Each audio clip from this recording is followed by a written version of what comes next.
got 4 groups that are really all focused on the same area. Are they coming up together, or are they? You can invite them up into the Yeah. together. Yeah. I'm just thinking that with the 4 groups that remain, we could have the balance of the meeting available to the group of you.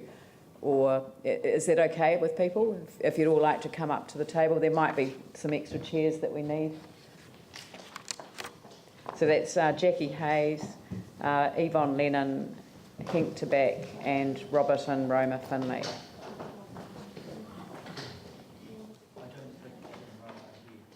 Oh. Mine was just pictures. Oh, I just see pictures of Bank 70. Oh,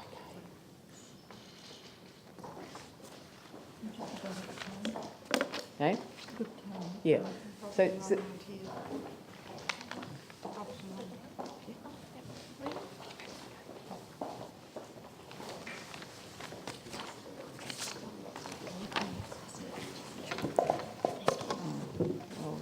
that. It's almost done.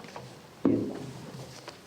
Right. So the meeting is concluding at 12:30. So the next 15 minutes they're for you. So thank you very much. Yeah, far away. Thank you very much, and thank you for the opportunity that you have given us to speak. Kia ora tātou, I'm Jackie Hayes, and I'm representing the Banks Avenue residents. And this submission is made on behalf of those 46 signatories that signed our joint submission. Whilst I am speaking, I've got some photos of Banks Avenue for those people who aren't familiar with Banks Avenue. And I would particularly like to thank our 4 councillors who came for a walk and a cup of tea to have a look at and spend some time with us. In Banks Avenue we have a mixture of both native and exotic trees.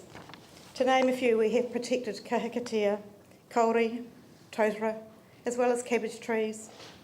We have tulips and oaks, willow trees from Napoleon's grave, and lime trees planted by the original owners. The task force removed many of our trees through their term of aggressive maintenance. You will see some of those remnants in the photo.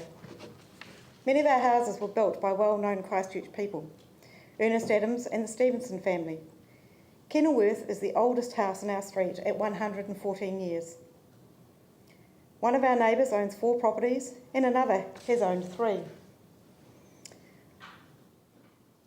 Our neighbours that have not been red zoned have lived in the avenue for a very long time, as it is a desirable place to live. My own home, Bankswood, has been in our family for over 58 years. We as a neighbourhood meet on our green for our events. Thank you to the council, you've funded for us. The green will not exist under this proposal. We have a lot to lose with this proposal, and we've already lost a lot in our neighbourhood through the earthquakes. We agree that the council has a responsibility to identify and implement a strategy to reduce the flood risk to residential properties in what has become known as the Flockton Basin, and we wish to be supportive of the council in that task, and we have the utmost empathy and sympathy for those residents who are affected. Notwithstanding the above, we oppose what the council has put forward for public consultation as the preferred option, and in particular we object to the effects of this preferred option will have on our natural beauty and amenity of Banks Avenue and North Parade sections of Dudley Creek. We think that you need some more time to think about the impacts for Banks Avenue, and that one neighbourhood should not be adversely affected by the creation of what will effectively become a retention drain in a neighbourhood that has natural beauty and value to the residents. We believe that in arriving at this preferred option, the council has failed to adequately engage with the affected residents and has failed to properly consider and consult on all of the possible flood mitigation solutions open to it. We have, as a group, been talking to the council since April, and we also note in the submissions, so have some other people. I do also note that yesterday the flood bypass report was posted on the council website as a result of the consultation that has occurred. We believe that in the absence of any detailed design or cost-benefit analysis, even on the preferred option, the council could not feasibly, at this time, be in possession of sufficient evidence to allow it to narrow the range of options in the way that it has. For us in Banks Avenue, the council could not provide any level of detail on the impacts on our environment. Which and how many trees would be removed? We have many species of bird life that live amongst our trees, and recently we have wood pigeons and bellbirds that have returned, and an owl has also made home in Banks Avenue. Without a canopy, the bird life will disappear. No modelling of future flood impacts on private property after the work has been completed has been undertaken, or the extent of any remedial work to build up the banks has been explored. This would bring into question the decision made on cost, as the council does not know the full cost, and this is a blunt instrument for decision making. We further believe that the consultation process on the preferred option is flawed, and that the council has failed to take adequate level of detail as to exactly what is being proposed. As a result, the community is not in a position to make informed comment. The consultation period was limited and did not give adequate time for residents to engage professional opinions. This could give rise to a perception of predetermination. We therefore call on the council to 1. Defer the decision making on the preferred option tomorrow. 2. Having identified more alternative solutions to the Flockton Basin flooding, continue to explore to a detailed level of options. Identify and state the council's criteria for choosing which of these options is preferred, with having regard to both monetary and non-monetary costs and impacts. Evaluate each of these alternatives against the criteria identified and report the results to the community in sufficient detail, such as to allow the community to provide informed feedback. Make provision for independent peer review and assumptions used in evaluation of each alternative, and then come back and engage in public consultation with some sufficient time before making your final decision. And 7, as Joe has said today, the declaratory judgment has come out. This may provide some more information and may inform another approach. As you know, drainage is not the only issue for these residents. Thank you. Well, we've got 2 other people who'd like to submit as well.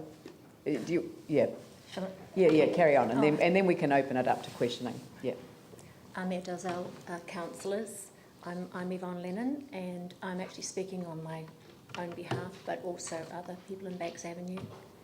I'd like to start by expressing my deep affection for the Dudley Creek and especially the Banks Avenue area, where I've been fortunate enough to live with my family for 25 years. I first fell in love with the area as a young Teachers College student when I was on section at Banks Avenue Primary School, and I imagined how wonderful it would be to live in that gloriously wooded, meandering street with a delightful creek and bountiful bird song. Yes, thank you, pictures are good. As sometimes can happen, dreams do come true. Our children, along with so many in the area, experience the delight of walking and biking to school down by the creek, wading along its length in their gumboots, fishing, exploring, feeding ducklings, eels, and seeing the wakes of water rats as they swam from the banks. We enjoyed community picnics in the reserve area, especially after the earthquakes, when all of us in Christchurch came to better know our neighbours and bonded over our shared experiences. I'm sure that some of the legions of kindergarten, primary, intermediate and secondary school students in the area who use the avenue on their daily commute have similar dreams for their futures.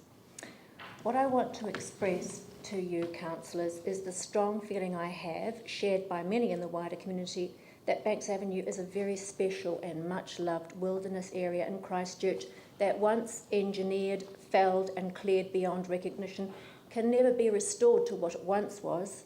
100-year-old trees, natural stream banks that provide sanctuary to wild creatures and insects, weeds and wilderness, these can never be replaced by landscaping, engineering and naturalising. If you use Google Earth to magically fly over the central city today, sadly you would see a much changed landscape. However, not too far from the centre there are a few notable green corridors. Banks Avenue would be the most notable. One could say that Banks Avenue is the jewel in the somewhat battered crown of Eastern Christchurch, but no longer if the council were to proceed with the preferred option. We've been left feeling alienated and unheard, despite assurances that we are being afforded full consultation. Affected citizens have been asked to give their opinion on a plan that has been woefully lacking in detail. A cynic might say deliberately so. At one of the earliest community meetings, when it was thought that the creek in Banks Avenue would need to be widened to 13 metres, When she asked which trees would need to be removed in order to accomplish this, my neighbour, Heather Hodges, was told to her visible shock that it would be all of them. Her reaction was noted by council staff. At later meetings, this was downplayed to a significant amount of vegetation and some notable and protected trees, at the same time as the width to which the creek would need to be widened was upgraded to 15 metres. We were assured, however, that the council would try to save as many as possible. What does that even mean? At an earlier meeting, graphics were displayed showing significant trees that would need to be removed and the straightened course that the widened creek would take. These early concept plans deeply concerned those who saw them, but despite many of us asking, we've never again been shown any concept plan beyond the idealised artist impression available in the consultation booklets. We've been told that designers would try to naturalise the newly widened creek as much as possible, but that in some places it would be necessary to engineer banks where there were constraints caused by a roadway on one side. However, if private property owners were willing to sell a portion of their land to the council, they would try to naturalise those areas where possible. Forgive me for thinking that naturalised is not quite the same as natural. In the more restricted parts, there would be engineered banks of timber or concrete, which would be softened by planting. Those delightful school children I mentioned earlier, some of those children respond to ugliness in the environment and sadly in their own lives by making the ugly environment even more ugly. Engineered banks will be a target for tagging, littering and other antisocial behaviours. And who could blame the children? If we don't cherish and respect our environment, why should they? Many other concerns arise. How much vegetation, how many trees, which trees, what does naturalised look like, what does engineered look like? Which property owners will be asked, or as indicated more latterly and chillingly, required to sell under the Public Works Act? All details seemingly that will only be able to be determined after the council has decided to adopt this option, and the detailed designs can be done. Surely then it will be much too late for us at this stage to have an opinion on whether we want this option or not. How am I going for time? I might leave out this next bit because I'm aware of the time. I just wanted to say that I don't feel that we've been well served in the submission document that we've been given, in that we were given two options, naturalised or engineered riverbanks. Of course, those of us who don't want this to happen in Banks Ave, we don't really want either of those. We want Banks Ave to stay the way it is. And you couldn't actually submit the document without choosing one of those options. We did actually tell council staff about this, and they said it would be rectified, but it wasn't. And eventually I had to create my own document and send it in so that I wasn't forced to choose one of those options, which I don't want to choose, and I'm sure many others didn't either. So that brings me to what we do want and what we've asked for and what we've still not got. We've asked right from the beginning of this process for the council to consider options that do not destroy Banks Avenue. We've asked for options that, rather than diverting floodwaters from Stapleton's Road to Warden Street and then to Banks Ave, requiring the destruction of Banks Ave, instead diverts it through red zone land to the Avon, thereby preserving Banks Avenue. We've been told that there are people looking at such an option, and what's the result been? A response on the consultation summary document stating that alternative bypass options are being investigated, and we anticipate these will be reported to the council but will be unavailable prior to the close of consultation. Elected members will have a high-level assessment available when making a decision. And lo and behold, at 5:30 yesterday, just as I was writing this speech and having asked council staff earlier that day when we might get to see this high-level assessment, an email with a link to it plops into my inbox. It's a little bit late, I think. I urge the Mayor and councillors to do the right thing and reject this option at tomorrow's meeting. Start the whole process again from scratch and do it properly. Do not be the council that gave the green light to the loss of our beloved Banks Avenue. Thank you. Thank you. Mr. DeBack. Hello, yes. A bit worried about this option 2. Just to make it brief, it's basically a presentation was, here's an idea, no real detail, no real evaluation, but what do you think? That's the position as a resident we've put in. We're all in the business of dealing with the changing levels of Christchurch, which includes the natural gravitational flow of water in our waterways. I see there's a great risk in option 2 to move excess water from an area like Flockton, say, and create a serious flooding issues for another area like Banks Ave. This is at a cost of 48 million plus. I've been a resident of Banks Ave for over 20 years, and it has only been since the earthquake series that we've had serious flooding issues due to land drop and to change of the water flow relationship, which is a very important one, between Dudley Creek and the Avon River. After the quakes, the council immediately heightened the banks of the Avon, causing waterways flowing into it to back up in flood conditions. This has been physically demonstrated on numerous occasions where in flood conditions, the end of Banks Avenue, as well as other flooding issues, where it meets the Avon, is completely overrun, with River Road side parked cars having had water nearing their windowsills. The worst of current flooding conditions caused the Avon River to become indistinguishable, resembling a wide estuary. I know this because I stood there and taken photos of it. Dudley Creek in Banks Ave has a maximum flow of 5 cubics of water. The plan for option 2 is to introduce another 4 cubics of water in peak flood conditions. This is a total of 9 cubics of water in peak flood conditions, which is a flow of 9 cubic metres of water per second.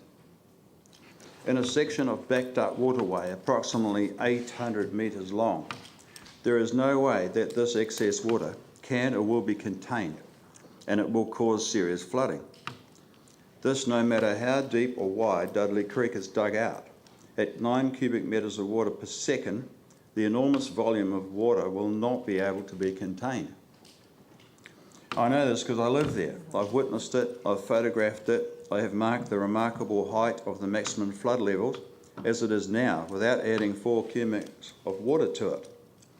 This information has been offered to various council staff on numerous occasions, without interest or acknowledgement. There exists a disappointing level of informed communication. The only reason why Banks Ave did not make prime time news, TV news with unfortunate residents like my neighbours, with ankle-deep water in their homes, was that they had to abandon their homes due to quake damage, so they were not living there. There is a stretch of homes along the south side of Dudley Creek uninhabited due to earthquake broken homes. This is why the council had little or no flood communication from these residents. Approximately 2 years ago, after contacting the council about post-quake flooding issues myself, a deputation came to my property headed by Mike Gilguli. Also present was Owen Southern and a woman armed with a board clip and paper. After an inspection of my property and a factual update of the flooding, he instructed his team to use my property as a test case. That's my property there, by the way. As a test case in conjunction with a wider study. No response was ever received, even after several attempts to make periodic contact. Spending 48 million on option 2 and convert Dudley Creek into what effectively will be a very limited water holding zone with 9 cubic metres per second of water running into it with nowhere to go due to a heightened Avon River and flood defies belief and common sense. In just a few hours, the banks will spill over with major flooding. I believe we need to change our approach to this issue and simply identify floodplains and manage the natural flow of water in a holding pattern until the Avon River can catch up with itself and handle the water. Use the money to buy floodplain land and convert already purchased red zone land for this purpose. For example, look for red zone areas like the Avon Loop, for example, and form a beautiful lake as part of a floodplain management. The planners need to go with the flow, and in peak flood conditions, and when you cannot achieve flow due to overload, we need to be able to hold the water until you can. This is an inescapable reality. Unfortunately, the presentation of option 2 as a viable option demonstrates to me, unfortunately, as a surprising disconnect of current physical flooding events and the reality of water flow and flooding currently existing in Dudley Creek and Banks Ave. There are 48 million plus reasons to reinform and do the maths for Banks Ave, Dudley Creek. With 9 cubics a metre of water flow per second and nowhere to go in flood conditions, that really troubles me. 9 cubics into 0 won't go. So that's my submission. Look, thank you all very much, and that there isn't time for questions, but what we'll do is, obviously with the issues that the three of you have raised, and I know that you are speaking for others as well, is that will give us a very good starting point for some questions that we'll be asking the engineers tomorrow. So it's been an incredibly helpful submission. I think the whole day has been very useful entree into what will be an important debate tomorrow. So thank you very much. Thank you. Thank you. Excuse me, Mayor.